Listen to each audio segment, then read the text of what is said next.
일상에 바쁜 여러분들을 대신해서 지식과 인사이트를 정리해드리는 매일 독서 매일 인사이트입니다.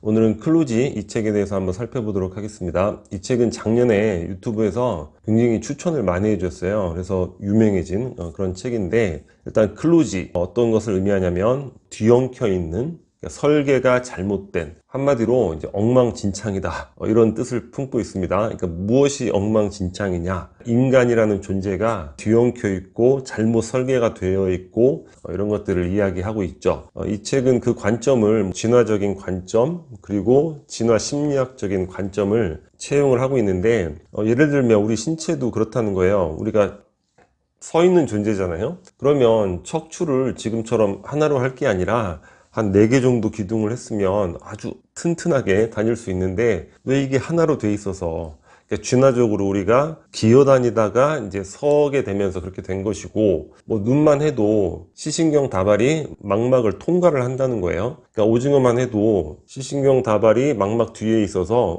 굉장히 좋은데 왜 우리 인간의 눈은 이렇게 불완전한가, 이런 부분들, 그리고 우리가 흔히 범하는 인지적인 오류, 이런 것들은 진화 심리학적 관점에서 설명을 하고 있습니다. 여간 전체적으로 이런 내용들을 다루는 책들은 굉장히 많죠. 우리 채널에서만 해도 굉장히 많이 이제 언급을 했는데, 그러한 책 중에서 이 클루지는 대단히 좀 재미가 없고, 뭔가 그 형식은 익스되 그러한 인간의 불완전성을 다룬다는 그런 형식은 동일하지만 구체적인 컨텐츠가 없다는 느낌, 그런 것들을 강하게 받았습니다. 그러니까 이러한 내용들을 이 책을 통해서 처음 접하게 되면 뭐 새롭다, 이런 느낌은 가질 수 있는데 너무 이제 흔하게 많이 접해 왔단 말이죠. 그래서 이 시간에는 이 클루지에서 다루고 있는 내용들, 그러니까 유사한 내용들을 다루고 있지만 어떤 구체적인 그런 비즈니스라든가 또 인류의 역사라든가 이러한 구체적인 컨텐츠에 그러한 내용이 이제 같이 덧붙여져 있는 책들을 추천해 드리면서 이 클루지에서 다루고 있는 내용들도 함께 설명해 드리는 그런 형식으로 진행을 해 보도록 하겠습니다.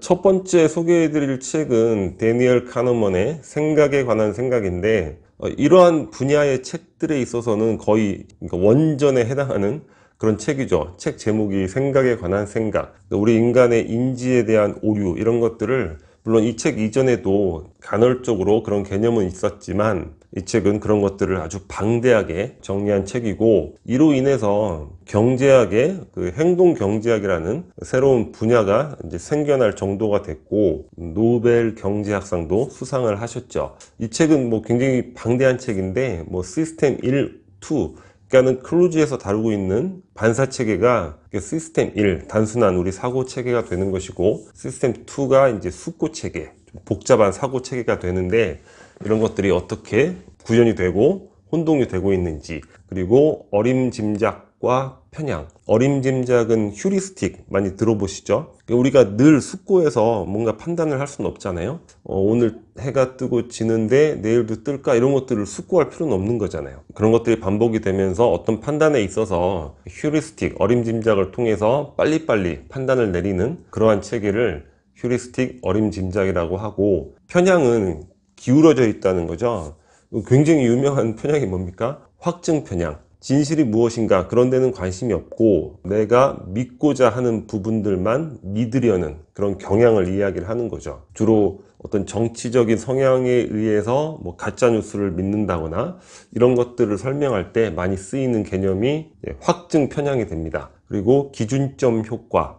이 클루지라는 책에서는 단내림 효과라고 나와 있는데, 앵커링 효과라고도 해요. 뭐냐면 기준점이 어떻게 주어지느냐에 따라서 인간은 그걸 기준으로 생각을 하게 된다는 거죠. 가격을 설정하거나 어떤 통계치를 예상해 보세요 할 때 숫자를 딱 주어지면 거기에 맞춰서 형성이 되는 그런 인지적인 경향을 이야기를 하고 있습니다. 평균 회귀. 그러니까 우리 프로야구 같은 거 볼 때 개막하고 한 2주일 동안 5할을 치는 타자가 있을 수 있어요. 그러면 시즌 내내 5할을 치냐? 그렇지 않죠. 금세 2할, 3할로 내려가는 것이고, 또 데뷔 연도에 잘하다가 2년차 징크스 있죠. 그런 게 다 평균 회귀에 해당이 되는 거죠.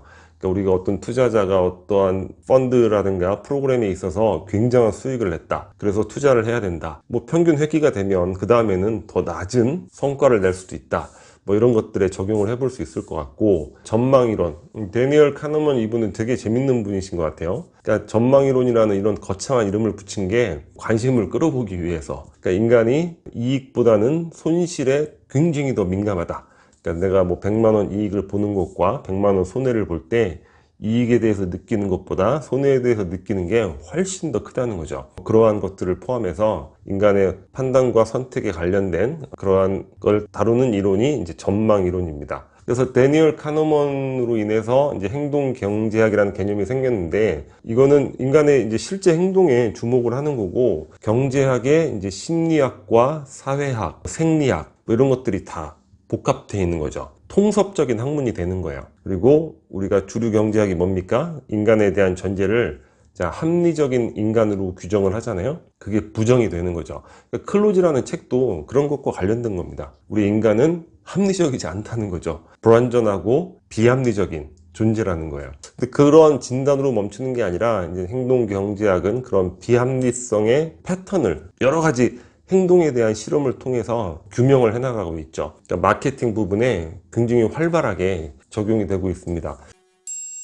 행동 경제학에 대해 관해서 뭐 또 하나 책을 소개해 드리면 상식 밖의 경제학이라는 책이 있어요. 이 책 굉장히 재미있었던 것 같습니다. 사회 규범과 시장 규범, 이런 부분에 있어서는 많은 것들을 생각해 볼 수 있는 것 같아요. 시장 규범이라는 거는 뭔가 자본주의적인 관점에서 인간의 행동, 사회 규범은 그러니까 인간성의 차원에서의 우리의 행동, 이런 것들이 어떻게 부딪히고 어떠한 결과를 나타낼 수 있는가, 뭐 이런 부분들, 보유 효과, 자신이 가지고 있는 것에 대해서 굉장히 지나치게 가치를 확대해서 생각하는 뭐 그런 경향도 재밌었던 것 같고, 가격의 힘은 일종의 플라시보 효과인데, 비타민을 주고서 이제 아주 좋은 약이라고 소개를 하는 거죠. 근데 $100라고 이야기했을 때 플라시보 효과가 강력하게 나타나는 거예요. 50센트라고 할 때에는 안 나타난다는 거죠. 우리 베블런 이펙트라고 그래서 가격이 비쌀수록 더 물건이 잘 팔리는 이런 명품 같은 거, 그게 이제 가격의 힘이 적용되는 상황이 될 수 있죠. 만족의 상대성, 뭐 목표를 향해서 열심히 전진해 가는데 나중에 목표를 성취했을 때 굉장히 즐거워해야 되잖아요. 근데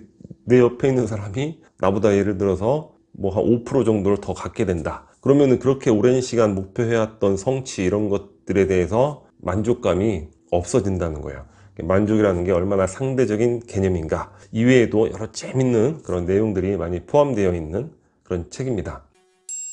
설득의 심리학, 굉장히 많이 인용이 되고 있는 그런 책이에요. 우리 살아가면서 뭐 사기를 당한다, 흔히 눈탱이 맞는다고 하잖아요. 그런 것들을 피할 수 있는데 아주 유용한 책이 될 수도 있고, 반대로 우리가 어떤 마케팅이라든가 또 활용해 볼 수 있는 그런 내용들이 많이 있죠. 사고의 지름길, 우리 뇌의 용량, 우리가 판단하고 결정하고 숙고할 수 있는 뇌의 용량은 한정적이라고 했죠. 그래서 우리는 사고의 지름길이라는 이런 패턴을 만들어 놓고 거기에 맞춰서 결정을 내리는 그런 경향이 있다는 거예요.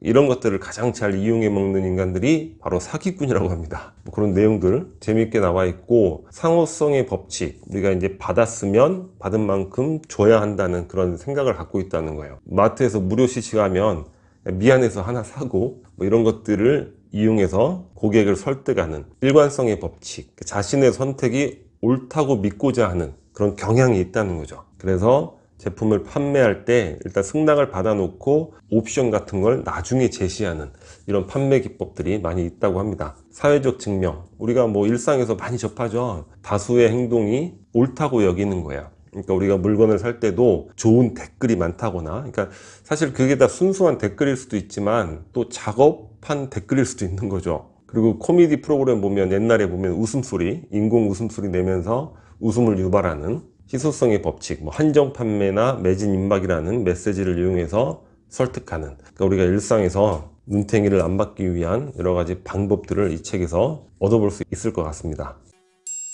팩트 플리스, 우리 인류의 현재에 관한 내용인데, 우리가 이 책을 오해를 하면 안 돼요. 이 책에 대해서 이야기를 하면 뭐 인간의 지금 뭐 기아라든가 빈곤 이런 게 다 해결된 거냐, 그러면 이렇게 반문하시는 분들이 있을 수 있는데, 다 해결됐다고 이야기하는 책이 절대 아닙니다. 하지만 우리가 상상하는 그것과는 달리 많은 것들이 해결되고 있고 나아지고 있다, 그런 것들을 팩트, 사실을 기반으로 이야기를 하고 있는 책이죠. 그리고 이 책에서 이용하는 형식이 바로 인간의 인지적 오류, 그런 부분들을 이용을 하고 있습니다. 책 첫 번째 나오는 게 인간은 왜 침팬지를 이기지 못하는가. 그러니까 인류의 현재에 대해서 문제를 냈는데 다 침팬지가 찍어서 맞출 수 있는 수준, 그것보다 다 더 낮은 점수가 낮다는 거예요. 전 세계 뭐 10몇 개국, 한국도 포함되어 있어요.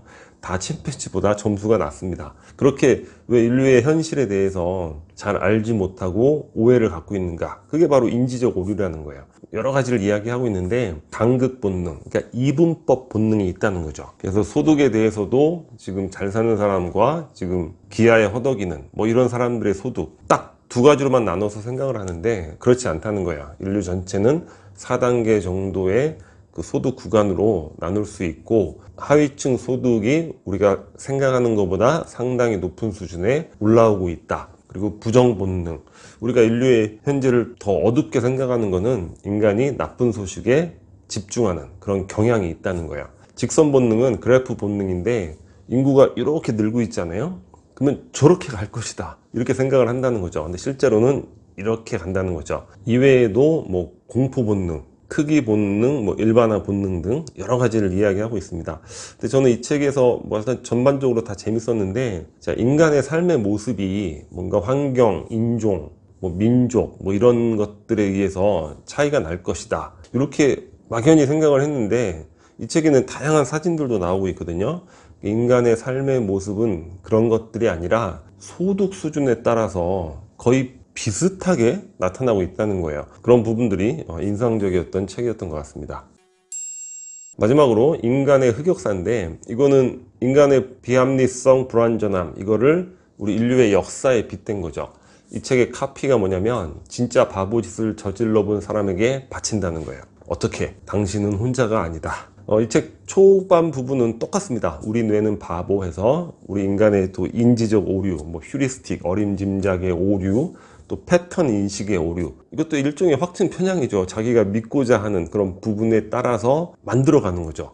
독재자의 엽기 행각, 읽어보면 정말 어마어마한 엽기 행각들이 많이 있습니다. 어이없는 전쟁, 가장 어이없는 전쟁이 징기즈칸이 사실 이 서쪽으로 진출할 생각이 별로 없었는데, 당시 그 호라이즘 제국에서 그 왕이 그 문서를 주고받으면서 오해를 증폭시켜가지고 결국 침략을 당해서 망해버리는 이런 부분들, 식민주의 잔치, 식민주의에 대해서 뭐 긍정적인 부분도 있다, 이렇게 또 어이없는 소리를 하는 사람들이 아직도 존재를 한단 말이에요. 특히 사피엔스의 저자인 그 유발 하라리, 사피엔스라는 책에서 영국의 인도 식민 지배가 인도에게 유용한 부분도 있었다 하면서 식민 지배의 어떤 긍정적인 측면도 이야기를 하고, 이 부분 가지고 상당히 욕을 많이 먹었죠.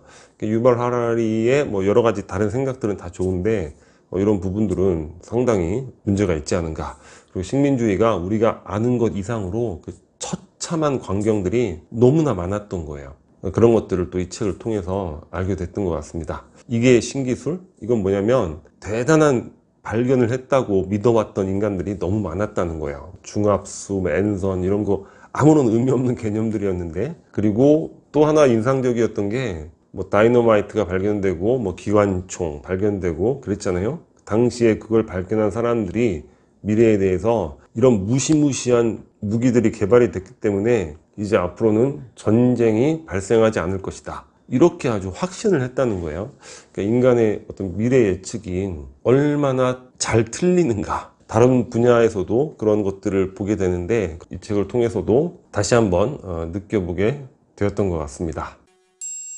이상 클루지를 읽게 됨으로 인해서 인간의 비합리성, 불완전성에 관련된 다른 책들을 추천해 봤는데, 이러한 책들을 우리가 읽으면서 물론 경제라든가 역사 연관이 돼 있으면 그런 분야에 대한 지식도 얻는 그런 장점이 있겠죠. 여하간 클루지 이 책을 통해서 또 다시 느끼게 되는 거는 우리 존재가 상당히 그 결함이 많다는 거, 그런 것들을 우리가 명확하게 좀 인식을 했으면 좋겠어요. 그러니까 타인을 대할 때도 그렇고 특히 자기 자신을 평가할 때도 우리가 너무 높은 기준을 설정함으로 인해서 지나치게 혹독하게 타인을 대한다거나 또는 스스로에 대해서 지나치게 뭐 비하를 한다거나 이런 것들을 조심해야 되지 않을까, 그런 생각을 해봤습니다. 물론 뭐 나쁜 행동까지 다 합리화하고 이런 건 안 되겠지만, 반성은 하되 지나친 엄격함은 사실에도 부합되지 않을 뿐더러 정서적으로도 옳지 않다. 이렇게 한번 정리를 해보면 어떨까 싶습니다. 자, 오늘 영상은 여기서 마치도록 하겠습니다. 캐리커처가 구독 버튼이고요. 구독과 좋아요 많이 부탁드리겠습니다. 감사합니다.